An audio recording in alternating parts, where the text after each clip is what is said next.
A billionaire finds his maid's daughter secretly washing dishes, and he's about to discover the desperate truth she'll do anything to hide.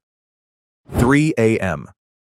Billionaire Arthur Coleman, walking his silent halls, finds an unexpected sight in his cavernous kitchen. Claire, a 17-year-old girl, his housekeeper's daughter, is scrubbing a mountain of dinner plates. Her hands are red and raw. Her eyes are wide with terror. She should be in school.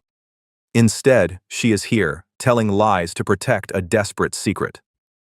The billionaire, a man who built his fortune reading people, knows this is more than a girl helping her mother. It's a clue to a sacrifice he can't yet understand.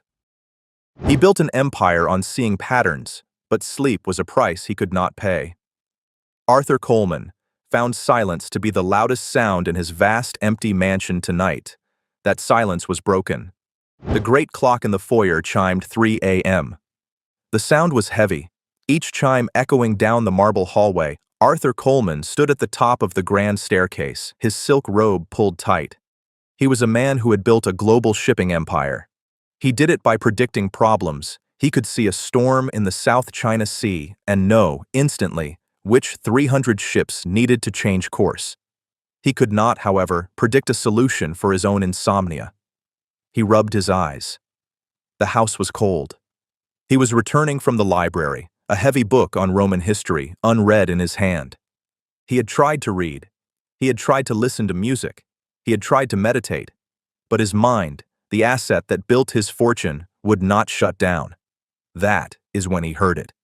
It was not a dangerous sound. His security was absolute. No one could get onto this property. It was a small sound, a secret sound, the sound of a glass being gently placed on granite. Arthur froze. He listened. The sound came from the ground floor, at the far end of the house, from the main kitchen, the quiet, rhythmic friction of a sponge on a plate. He moved down the hall, his leather slippers silent on the plush runners. He descended the staircase, his mind racing.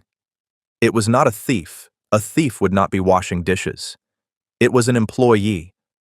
But why? At this hour? He pushed open the heavy oak door to the main kitchen. The room was dark, lit only by the small, yellow light above the industrial stove. The kitchen was enormous, designed for catering large parties. It was a cavern of stainless steel and dark wood. There, dwarfed by the counters, was a girl. She was hunched over the deep steel sink, her back to him. She looked small and thin.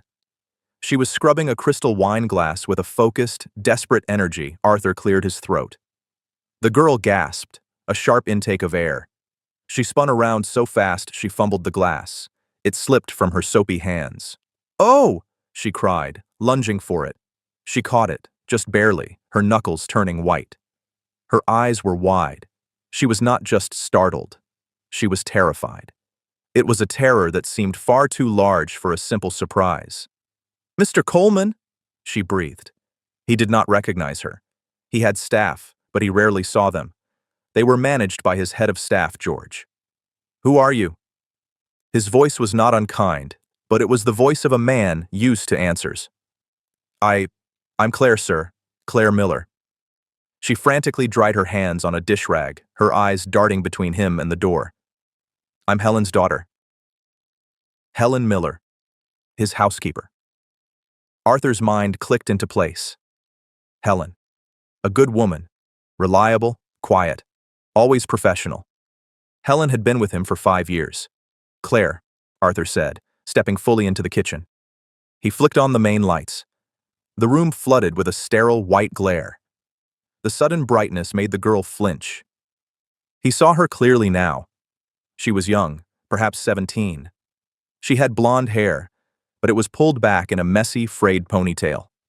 Strands of it were stuck to her damp forehead. She was pale. The skin under her eyes was not just shadowed. It was dark, bruised with a profound exhaustion. She looked like a soldier who had been on the front lines for weeks. "What are you doing here at this hour?" Arthur asked, his voice softer now. "Where is your mother?" "She's sick, sir," Claire said. The words came out too fast, too rehearsed. "Just a bad cold. She felt terrible. She was so worried about the dishes from your party. I told her. I told her I'd take care of it so she could rest. Arthur's eyes drifted from the girl to the sink. It was piled high. The remains of his 30-person dinner party. Plates, pans, platters, dozens of glasses. It was a catering-level mess. It was work for 3 people, not 1 child. A bad cold, Arthur repeated. He looked back at her. His mind was analyzing the lie. It was a bad lie. A child her age should be sleeping. And she sent you, he said, at 3 o'clock in the morning to do her work? No! Claire's voice was sharp, suddenly protective. The terror was replaced by a flash of anger. She didn't send me. She doesn't know I'm here. I let myself in. I have a key. I help her on weekends. Sometimes I know her routine. I wanted to get it done before she woke up, so she wouldn't worry. It was a brave lie, Arthur thought, but a lie nonetheless. You should be in bed, Arthur said, crossing his arms. You have school tomorrow. Today, rather. Claire flinched. It was a tiny, almost invisible movement, a tightening of her shoulders, a quick drop of her eyes. Arthur saw it. He had built his fortune reading the flinches of his competitors across a boardroom table. A flinch meant a hidden truth. Yes, sir, she whispered, her eyes fixed on the floor. I'll be done soon. I promise I won't disturb you again. I'm very quiet.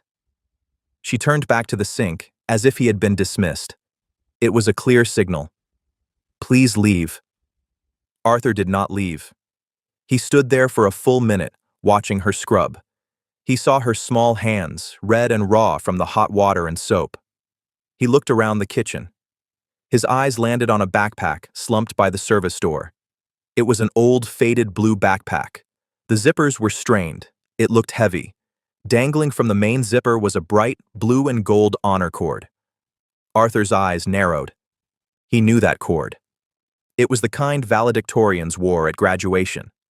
Next to it, tucked into the side mesh pocket, was a small, framed photo. It was old.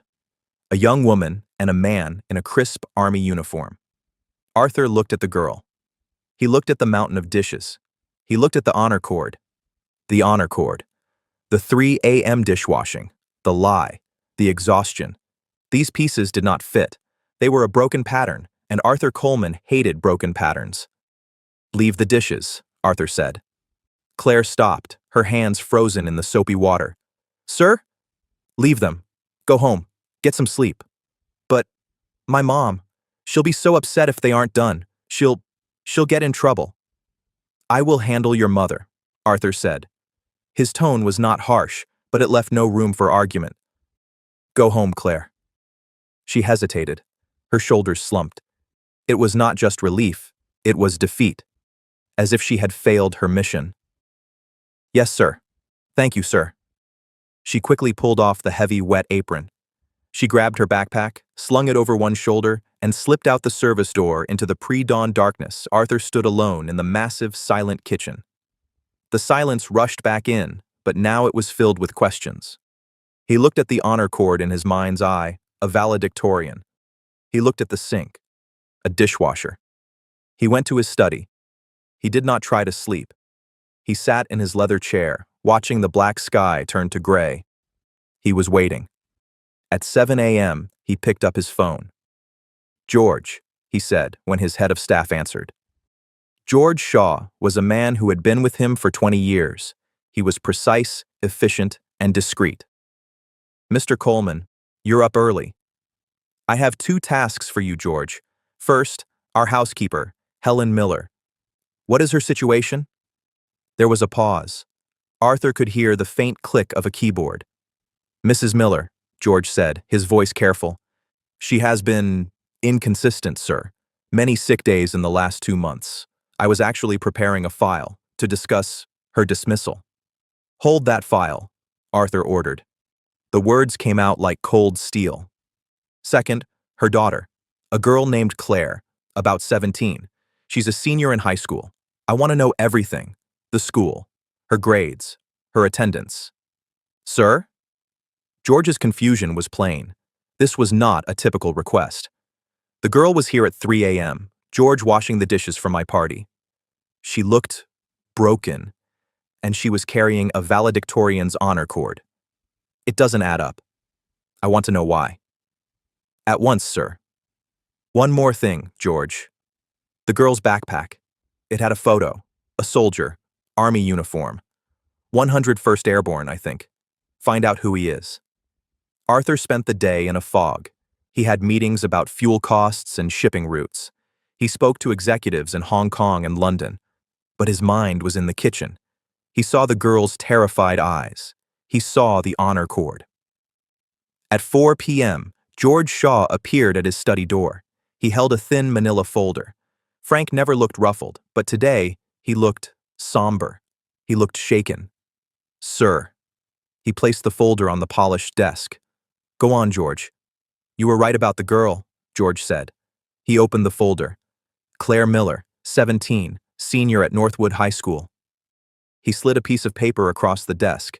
It was a printout from the school's website, a beaming photo of Claire holding a certificate. She's not just a good student, sir. She's the county valedictorian. 4.0 GPA. Full academic scholarship to Georgetown University, pending graduation. 2 weeks ago, she was named a U.S. Presidential Scholar, one of the top 160 students in the entire nation. Arthur stared at the paper. A presidential scholar throwing away her future to wash my dishes. That, sir, George said quietly, is the problem. He slid a second paper over. It was a formal attendance report from the school district. I spoke with the principal at Northwood High. She was very emotional. As of 25 days ago, Claire Miller stopped attending school. She has been marked for truancy. The principal is heartbroken. She said she's been calling the mother, Helen, but the number is disconnected. 25 days, Arthur whispered. The timeline clicked. The pattern was forming. Yes, sir. She has missed the deadline to accept the scholarship. The school is required to report her truancy to the state. She will not graduate the scholarship. It's gone. The waste of it. The sheer, tragic waste. It felt like a physical blow to Arthur. This was worse than a girl skipping school. This was a bright light being snuffed out. Why, George? Arthur asked, his voice low. Why? The mother. George's voice was grim. Helen Miller. It is not a bad cold. She was diagnosed 2 months ago with a severe aggressive form of lupus. The new treatments, the specialist, her insurance denies them as experimental. The out-of-pocket cost for the main prescription is $900 a month. Arthur felt a cold knot tighten in his stomach. Helen was fired from her second job at a dry cleaner for missing days due to her illness. Your job, this, is all they have. The phone was disconnected to save money. $900 a month, Arthur said. It was, to him, nothing. A rounding error. To them, it was a future. Claire knows, Arthur stated. She's been skipping school to, what, work? I'm still looking into that, George said. But it seems she is also covering her mother's shifts, unpaid. Cleaning this house, just to keep you from firing her. She's trying to hold on to the job and the health insurance that her mother is too sick to perform. Arthur stood up, the anger and the sadness rising in him. He walked to the window. The soldier, George, the photo. George slid the last piece of paper across the desk. It was a grainy, black and white military file photo. Captain Robert Miller, George said. Claire's grandfather, Helen's father. Baker Company, 101st Airborne Division, served 2 tours, highly decorated, passed away in 2010. Arthur looked at the name, and then his blood ran cold. Baker Company. He turned from the window. He walked to a framed photo on his bookshelf. It was a photo he had not truly looked at in years. A group of young men in fatigues, smiling in a dusty foreign jungle. My brother, Arthur said, his voice barely a whisper. My older brother Thomas. He was in Baker Company. He didn't come home. Arthur looked at George, his eyes clear and hard as ice. This is not an employee, George. This is family. Sir? Get me their address, Arthur said, his voice low and dangerous. And find out where Claire Miller is right now. The address was a gray, worn-down apartment complex in a part of town Arthur hadn't seen in 40 years. He drove himself in his modest sedan, not the Rolls-Royce. He felt the need to be invisible. The building smelled of boiled cabbage and old carpet. He walked up 3 flights of stairs. The concrete was cracked. He knocked on 3B. He heard a slow, painful shuffling. The door opened a crack, held by a chain. An eye peered out. "Susan?" Arthur said gently. The door slammed shut. He heard a muffled sob, then the rattling of the chain. The door opened. The woman who stood before him was a ghost. She was a decade younger than Arthur, but she looked 20 years older. Her hands were swollen into claws. Her face was gray with pain. She leaned heavily on a metal walker. This was not the neat, capable woman who managed his home. "Mr. Coleman," she gasped, her voice thick with shame. I was going to call, I've been—" "Helen," Arthur said, stopping her. "I came to see you." He stepped into the tiny, bare apartment. It was spotless, but it was cold. A single, small electric heater glowed weakly in the corner. "I saw Claire last night," he said. Helen's face crumpled. She sank onto the worn sofa. "Oh God, she promised. I told her not to. I told her I can still work. I just needed a few days." "Helen, why didn't you tell me you were sick?" "And say what?" she whispered, tears rolling down her pale cheeks. "That I can't do my job, that you should fire me. This job, it's all we have. The insurance, it pays for the basic doctor visits. It's everything." "The scholarship," Arthur said, his voice quiet. Helen's head snapped up. Her eyes were wide with a new, sharper pain. "The presidential scholarship, Helen Georgetown. I know." Susan let out a sound. It was not a cry. It was a wail of pure, unfiltered despair from the bottom of her soul.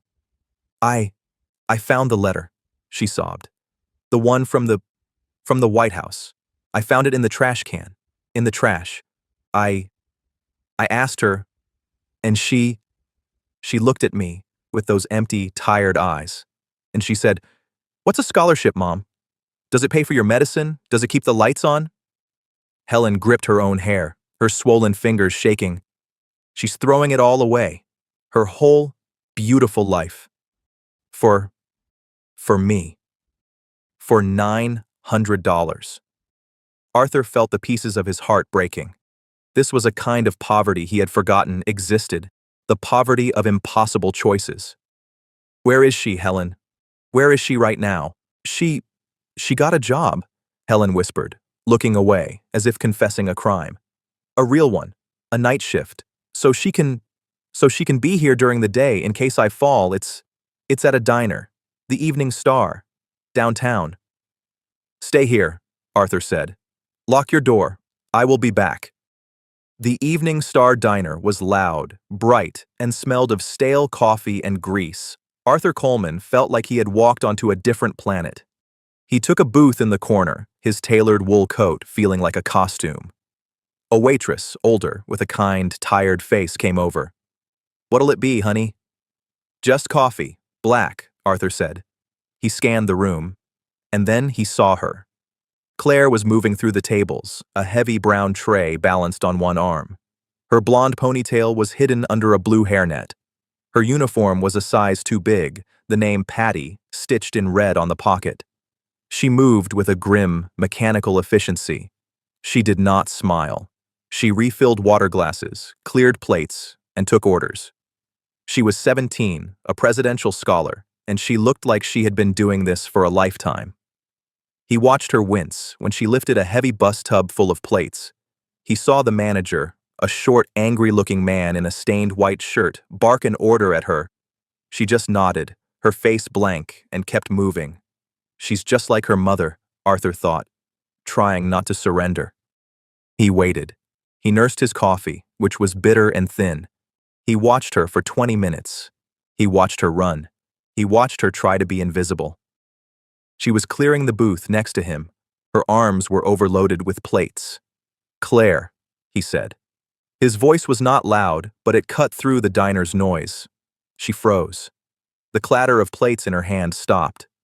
She turned, slowly, her eyes finding him in the corner. Her face went from pale to white. The blood drained from it. She looked at him. She looked at her greasy uniform. She looked at the half-eaten burger on the plate she was holding, and the tray, overloaded and heavy, slipped from her trembling hands. It hit the floor with a deafening crash. Plates shattered. Glasses exploded, ketchup and leftover food splattered across the linoleum. The entire diner went silent. Claire just stood there, staring at the mess. Staring at him, her shoulders began to shake. "Miller!" the manager roared from behind the counter. His name tag said, "Mitch! What do you think you're doing? That's coming out of your pay!" Claire didn't look at the manager. She just looked at Arthur. Her eyes, which had been so terrified in the kitchen, were now filled with a different, deeper emotion, utter and complete humiliation. She dropped to her knees and, with her bare hands, began picking up the broken shards of glass. "Miller, get a broom. Get that cleaned up. Now!" Mitch was screaming. He was red in the face. "You're lucky I don't fire you on the spot. That's a week's pay and breakage, you stupid. That's enough." Arthur's voice was not loud. It was low, cold, and heavy with authority. It cut through the diner's silence more effectively than Mitch's shouting. Arthur stood from his booth. He walked over and stood directly between the manager and the girl on the floor. He was a foot taller than Mitch, and though he was nearly 70, he carried an air of absolute power. Mitch, who had been focused on Claire, now looked at Arthur for the first time. He saw the expensive coat. He saw the gold watch. He saw the face of a man who did not belong in the Evening Star diner. "And who are you?" Mitch blustered, though his voice had lost its edge. "This is my employee. She is a child," Arthur said, cutting him off. "A child who is clearly unwell." He reached into his coat pocket, pulled out a leather wallet, and extracted several bills. 3 $100 bills. He dropped them on the counter. "That," he said, "is for the broken plates, and for my coffee, and for the inconvenience." Mitch's eyes went wide. He scooped up the money instantly. Arthur then turned his back on Mitch, a complete dismissive act. He crouched down, his knees protesting slightly. He was now at eye level with Claire. She was crying, silent tears tracing paths through the grime on her face. She was still trying to pick up the broken glass, her hands shaking. "Claire," he said, his voice now gentle but firm. "Get up. You're leaving." I can't," she whispered, the words choked. My shift. I need..." "Your shift is over." He offered his hand. It was a clean, steady hand, a hand that signed billion-dollar contracts. She stared at it for a moment. It was a lifeline. Slowly, trembling, she put her small, greasy hand into his. Arthur pulled her to her feet as if she weighed nothing. He did not let go. He kept her hand in his and turned her toward the door, shielding her from the stares of the other patrons. "Wait!" Mitch called out, suddenly realizing he was losing an employee, even one he mistreated. "You can't just... She has to..." Arthur paused at the door. He looked back at Mitch. "She's finished," he said. And the way he said it, Mitch knew it was true. Arthur Coleman pushed open the glass door and guided Claire Miller out into the cold night air, leaving the shattered plates and the smell of fried onions behind. The car was a cocoon of silence. It was a dark, heavy sedan, not one of Arthur's flashier models. It smelled of old leather and, faintly, of his pipe tobacco. It was warm. The heated seats hummed gently against Claire's back, but she was so cold she couldn't feel it. She sat rigid, her hands clasped in her lap, still grimy from the diner floor. She stared straight ahead at the dashboard clock. 11:47 p.m. She had not said a word since he put her in the car. She was vibrating with a silent, terrible shame. He had seen her at her lowest. He had seen her fail. Arthur drove carefully, his large hands resting lightly on the wheel. He did not turn on the radio. The only sound was the thump-thump of the wipers clearing a light mist from the windshield. He glanced at her. She was just an outline in the dark, her face turned away. "Your hands," he said, his voice quiet. "Are they cut?" Claire flinched, startled by the sound. "What?" The glass. Are you cut? She slowly unclenched her fists and looked down. She hadn't felt it. There was a small, dark line of blood across her right palm. I don't know. It's fine. Arthur sighed. He pulled the car over to the curb on a quiet, tree-lined street. He put the car in park and turned on the interior light. It was a soft, yellow light, like a reading lamp. In it, he saw her. Her face was smudged with dirt. Her hair was matted where the hairnet had been.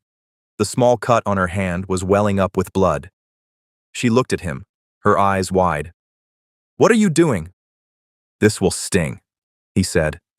He did not answer her question. He reached into the glove compartment. His car was, like his life, organized. He pulled out a small, black first aid kit. He opened it, took out an antiseptic wipe and a bandage. "Give me your hand," he commanded. "No, it's fine, really. I'm getting grease on your car." She tried to hide her hands under her legs. "Claire." His voice was gentle, but it held the same steel as it had in the diner. "Give me your hand." She hesitated, then slowly, reluctantly, held out her trembling hand. He took it. His own hand was warm and surprisingly soft, but his grip was firm. He held her small, chapped hand in his. He carefully blotted the blood, then opened the wipe. She hissed as the alcohol touched the cut. "I told you," he said, his eyes on his work. "A small price. My brother Thomas always said that a little sting now is better than a lot of pain later." He worked with a precise, almost tender care. He cleaned the cut, then wrapped the bandage around her palm. His movements were not rushed. She watched him, her breath caught in her chest. This was Arthur Coleman, a man who moved markets, a man who owned half the city, and he was sitting in a parked car, bandaging her hand like a father. The absurdity of it, the kindness of it, broke through her shame. A single hot tear spilled over and ran down her cheek. Then another. He finished with the bandage and handed her a clean, folded handkerchief from his coat pocket. "For your face," he said, not looking at her. He put the car back in gear and pulled out into the street. She wiped her face. "Thank you," she whispered. The words were small and hoarse. "You're welcome," he said. They drove in silence for another few blocks. "Georgetown," he said. "Sir? That's the plan, isn't it? Or it was Georgetown University. Why?" She stared at the handkerchief in her lap. I like history and the government. I thought I could work in the State Department or something." "You want to serve?" he said. It wasn't a question. "Yes." "A noble goal," he said. "Difficult to achieve if you are not in fact in school." Her shame returned, hot and sharp. "You don't understand." "Then make me understand, Claire," he said, his voice reasonable. "I see a young woman, a U.S. presidential scholar, the valedictorian of her class.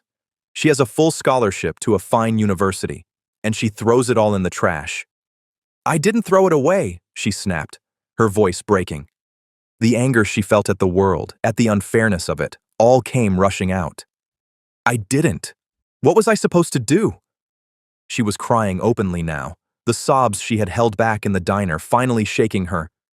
"What choice did I have? I came home from school. I'd just gotten the letter, the one from the White House. I was so happy. I ran inside, and Mom was on the floor. She couldn't get up. She was in so much pain, she couldn't even cry." Arthur listened. His knuckles were white on the steering wheel. "The doctor said lupus. He said her old medicine wasn't working. He said she needed a new one, a specialist. And the insurance, it doesn't pay its $900 every month, just for the pills. That's not even the doctor, or the tests." She wiped her nose with his handkerchief, past caring about appearances. "She lost her other job.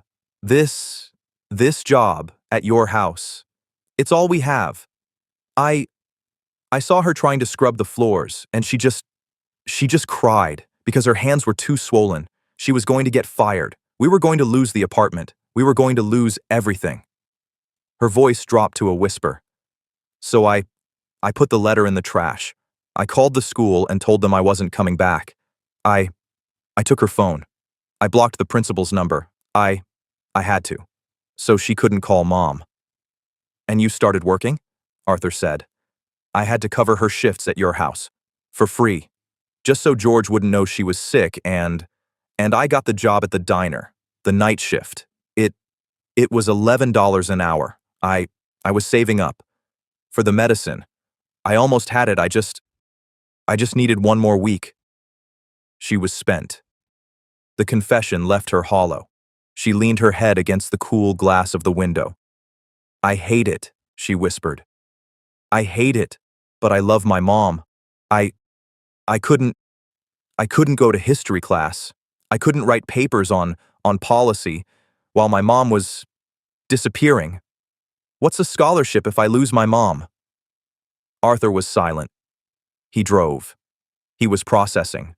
This was not a girl skipping school. This was a soldier. A soldier making a tactical, terrible choice. A soldier on a losing front. He pulled up in front of her gray apartment building, the same one he had visited that afternoon. You are very much like your mother, he said. What? She lied to me too, he said, turning to her. She tried to hide her illness, to protect her job, to protect you. You lied to me, to protect her. You're a family of terrible liars, and you are both very, very bad at it. A small, watery smile almost touched her lips. You're also both very proud, he said, and your pride is costing you your future. It's costing your mother her health. It's our problem, sir. I'll pay you back. For the plates. I don't know how. Stop talking about the plates, he said, annoyance in his voice. The plates do not matter. The diner does not matter. The $900 does not matter. It matters to us. It does not matter, he repeated, and this time his voice was absolute. Get out of the car. We are going to see your mother. The walk up the 3 flights of stairs was different this time. Claire was in front, her shoulders slumped in defeat. Arthur was behind, a steady, implacable presence. Claire fumbled with the key, her bandaged hand making it difficult. She finally got the door open. The apartment was dark, lit only by the same weak electric heater. Helen was sitting on the sofa, wrapped in a thin blanket, her face a mask of pure terror. She had clearly been waiting by the door, imagining every possible terrible outcome. When she saw Claire, in the dirty diner uniform, she gasped, Claire! Oh, baby, what happened? Are you hurt? Then she saw Arthur Coleman filling the doorway behind her. Helen's face went from fear to a deep, profound shame. She tried to stand, to be the housekeeper, but her legs were too weak. She sank back down. Mr. Coleman, she whispered, her voice cracking. I don't know what to say. She has been working a night shift at a diner, Arthur said, stepping into the small room, to pay for your medicine, the medicine you didn't tell me you needed. The truth hung in the cold air, stark and ugly. Helen looked at Claire. Claire looked at the floor. You told him? Helen whispered to her daughter. He was there, Mom, at the diner. I dropped a tray I broke. I broke everything. I'm so sorry, Mom. I'm so sorry. Claire's defenses crumbled. She rushed to the sofa and collapsed, burying her head in her mother's lap, sobbing. Helen wrapped her arms around her daughter, her own swollen, painful hands stroking her hair. She looked up at Arthur, who stood over them like a judge. Please, Helen begged, tears streaming down her face. Please don't punish her. It's my fault. All of it. I got sick. I couldn't. I'm so sorry.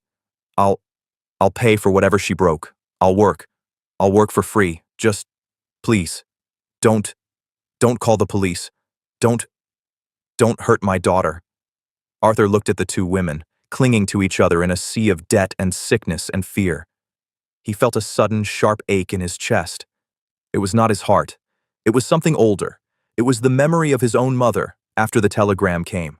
The memory of a house that had all the money in the world and no joy at all. Hurt her? He said, his voice softer than he intended. Helen, I am not here to hurt her.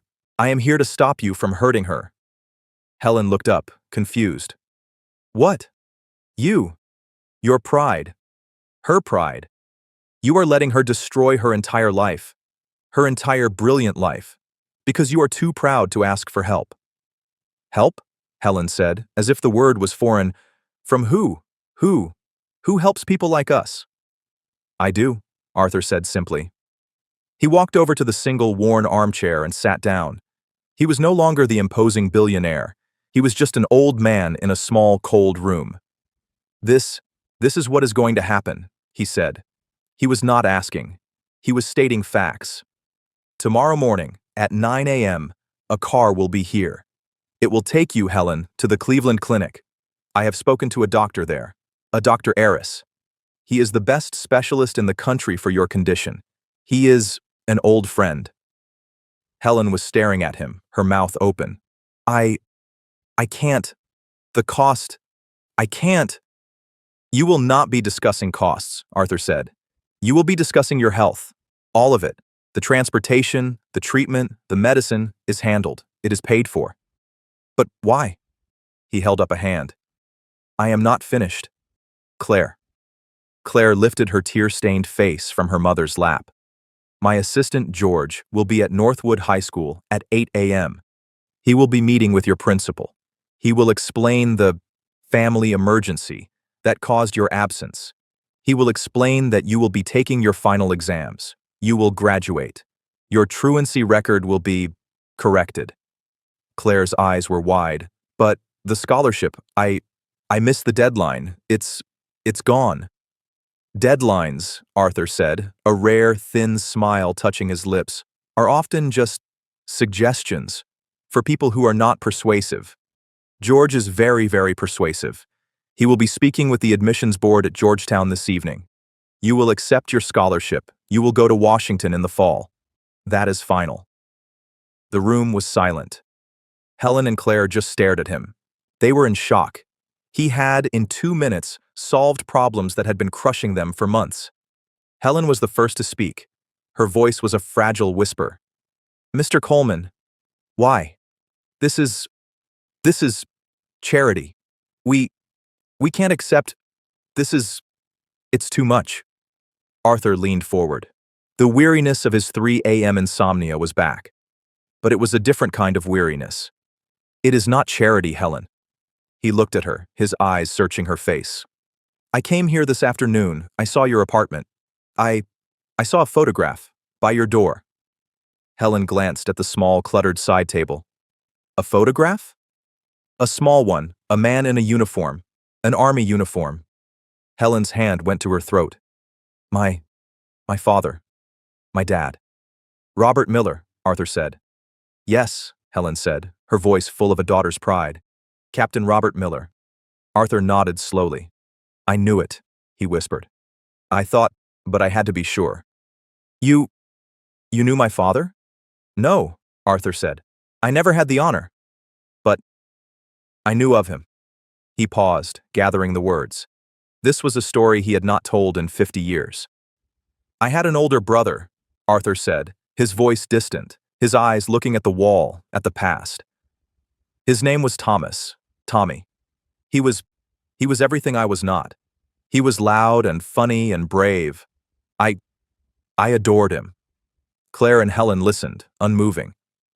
I was in college studying business. He enlisted. 101st Airborne. He was sent to Vietnam, Baker Company. Helen's eyes widened. That was my father's company. Yes, Arthur said. Your father was his captain. Tommy. He didn't come home. He was 20 years old. It destroyed my mother. It broke our family. He looked down at his own hands, the hands that had built an empire. After it happened, my mother, she just faded. But then a letter came. It was from a Captain Robert Miller, from your father. He wrote about Tommy. He said my brother was brave. He told a story about how my brother had saved 2 other men. He told my mother that Tommy wasn't alone, that he held his hand. He told her he was proud to have served with him. Arthur had to stop. He cleared his throat. He wrote 3 letters, Helen, to a woman he had never met, about a boy she had lost. Those letters, they were the only thing that kept my mother alive. They were a gift of peace. He gave my brother back to us. He reached into his breast pocket and pulled out his wallet. From a worn, hidden fold, he took out a small, square piece of paper. It was old, cracked at the folds. It was a photograph, the same one from his bookshelf. A group of young men in the jungle. He handed it to Helen. She took it with a shaking hand. She saw a group of tired, smiling boys. And in the center, a young man with a kind, strong face. And next to him, a taller, grinning boy with his arm slung over his shoulder. That's my father, Helen whispered, her finger tracing the face. And that, Arthur said, pointing to the grinning boy, is my brother, Tommy. Claire leaned in, her eyes wide. She saw her grandfather, young and vital. A man she had only known as an old, quiet man who smelled of tobacco. Your father, Arthur said, his voice thick with emotion, left no one behind, not his men, not even their memory. He looked at Claire. He saw her pale, exhausted face. He saw her honor cord. He saw her grandfather's eyes. I have been a very, very wealthy man for a very long time, Arthur said. But I have always, always carried a debt I could not pay, a debt to your father for his kindness, for his honor. He stood up. This is not charity. This is family. This is a debt. 50 years overdue. Your grandfather saved my family, Helen now. You will let me help his. Arthur looked at his watch. It was past midnight. A car will be here for you at 9 a.m., Helen, he repeated, his voice gentle but firm. Please, be ready. Dr. Aris's team will be waiting. Helen just nodded, her eyes still fixed on the old photograph in her hand. Claire, he said. She looked up, her face red and swollen. I expect you at your school at 8:30 a.m. My assistant George will meet you. You will go in, you will talk to your principal, and you will arrange to take your final tests. Yes, sir, she whispered. Good. He moved to the door, then paused. And George has also been instructed to have your utilities reconnected and to arrange a delivery from a grocer. You cannot move forward if you are cold and hungry. He looked back at Helen. He left no one behind, Helen, Arthur said quietly. It's time his family was treated the same way. He left. The door clicked shut. For a full minute, mother and daughter did not move. Then, Helen let out a long, shuddering breath, a sound that was half sob, half laugh. Claire rushed to the small kitchen, her body finally giving in to the stress of the night. When she was done, shaking, Helen was there, leaning on her walker, holding a glass of water. Mom, Claire whispered, her throat raw. Is this real? Helen looked around the tiny, cold apartment. She looked at the disconnection notices, at her daughter's ruined diner uniform. Then, she looked at the 50-year-old photograph in her hand. I think so, baby, Helen said, her voice shaking. I think your grandfather just saved us. The next 2 weeks were a blur. It was like watching a life be rebuilt by an invisible, efficient crew. At 8:30 a.m., a trembling Claire met George Shaw at Northwood High. He was a man in a simple, perfect suit. He was calm, professional, and handled everything. The principal, Mrs. DeWitt, rushed out of her office, her face a mixture of worry and relief. Claire? Oh, my dear, we were so worried. It was a family medical emergency, Mrs. DeWitt, George said smoothly, handing her a folder. Claire has been acting as her mother's primary caregiver. Here is the documentation from the Cleveland Clinic. The principal's eyes scanned the letters. The sternness of the administrator was gone, replaced by a deep sympathy. Oh, you poor thing, she said to Claire. Why didn't you say anything? I didn't know how, Claire whispered. It is handled now, George said. We simply need to arrange for her final examinations. Of course, yes, anything. While Claire was at school, a different car arrived for Helen. She was terrified, but at the Cleveland clinic, nurses were waiting. They knew her name.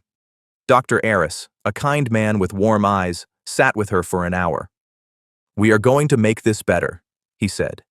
"Your job is to rest." For the first time in a year, Helen Miller slept without pain and without fear.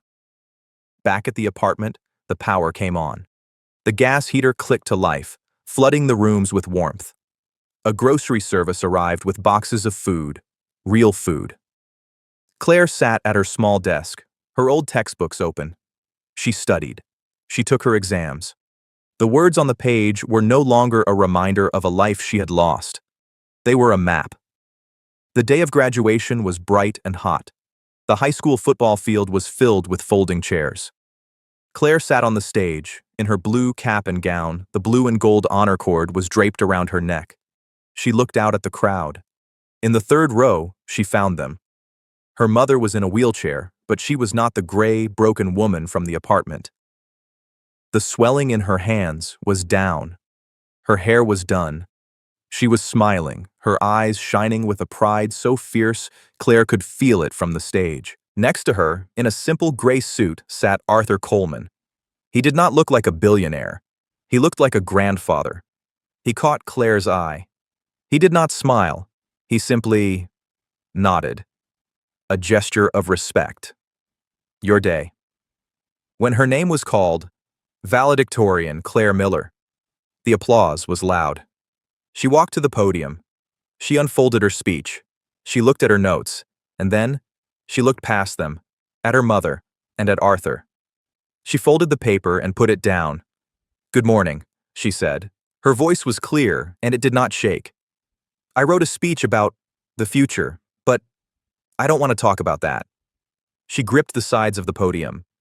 "I want to talk about what happens when you can't see a future. I want to talk about kindness. We think of history as something made by big, important people, by presidents and billionaires." She saw Arthur shift just slightly. "But history is also made by small choices, by people who are tired and scared, but who choose to do the right thing anyway. By a soldier who writes a letter to a grieving mother he's never met. By a mother who would rather lose everything than let her daughter see her pain. By people who see someone falling, and instead of walking by, they stop. They just stop. And they offer a hand." Her eyes were locked on her mother's. "My future, it isn't mine. It was bought for me. It was bought by my grandfather 50 years ago. It was bought by my mother, who sacrificed her health for me. And it was returned to me by a man who understands that no one should be left behind." She took a breath. "Congratulations to my class. We did it. But don't just go and be successful. Go and be kind. That's how you change the world. Thank you." The field was silent. Then the applause started. It was not polite. It was a roar. Her classmates stood. Their parents stood. Mrs. DeWitt was crying. Helen was sobbing into her hands. Arthur was patting her shoulder. His own face set, but his eyes were bright. A month later, Helen was back. She was not cured. Lupus was not a cold. But she was in remission. The new medicine, the proper care, it had given her her life back. She sat in Arthur's library. She had asked for this meeting. "Arthur," she said. He had insisted she use his first name. I can't thank you. There are no words, but I cannot be a charity case. I have to work. I have to do something." Arthur smiled. He had been waiting for this. "You're right, I agree, which is why I have a job for you." He gestured to a pile of file boxes on his desk. "My mother left a small fund," he said. She called it the Baker Company Fund. Her idea was to provide small grants for the children and grandchildren of veterans, help with books, or a down payment. A little bit of kindness, as she called it. He sighed. "After she died, I let it go dormant. I was busy. I was building things. I forgot.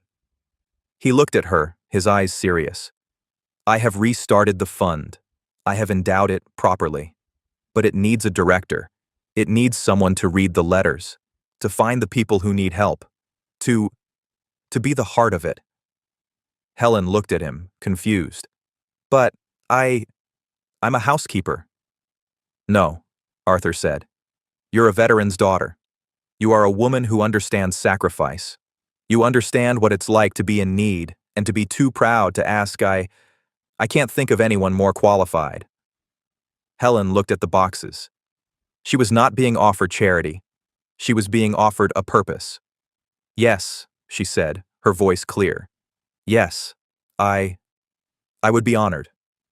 The summer ended. It was a cool morning in late August. By August, Claire was leaving for Georgetown. Helen, now in remission, saw her off from their new, bright apartment. Arthur's sedan pulled up. He got out. All set? He asked. All set, Claire said, her smile wide. A few things, he said, handing her a box. Inside was a new laptop. For the political science papers. Arthur, this is too much. Nonsense, he said. He then handed her a flat square envelope. And this. She opened it. It was a simple, dark wood frame. Inside was the photograph. The young men in the jungle, her grandfather and his brother. But this is yours, she said. From your desk. No, Arthur corrected her gently. The one on my desk was my mother's. This was Tommy's. It was in his wallet when they sent his things home. It's been in a box. I think he would want you to have it. To remember what you're made of. Claire's eyes filled with tears. She hugged him. It was not a small, shy hug. It was a real, grateful embrace. Thank you, she whispered. For everything. For seeing me. He patted her back, his own throat tight. Go on, he said. Don't be late. Washington doesn't wait. She hugged her mother, a long, tight hug. I love you, Mom. Take your medicine. I will, Helen laughed, wiping a tear. Call me. Every night. I will. Claire got in the taxi. She looked out the back window as it pulled away. She saw her mother, healthy and strong. And she saw Arthur, the billionaire who had been too restless to sleep. He had his arm around Helen's shoulders. Two people, from two different worlds, standing on a sidewalk, watching the future they had built together drive away. Arthur watched until the car was gone. He looked up at the bright blue sky. He had built an empire on seeing patterns, storms, and markets, and competitors. But for 50 years, he had missed the most important one. He had been looking for a way to pay a debt to the past. He never realized the debt was meant to be paid to the future. He felt a strange, new sensation in his chest. A stillness. A peace. Come on, Helen, he said, turning her toward his car. Let's get to the office. We have work to do.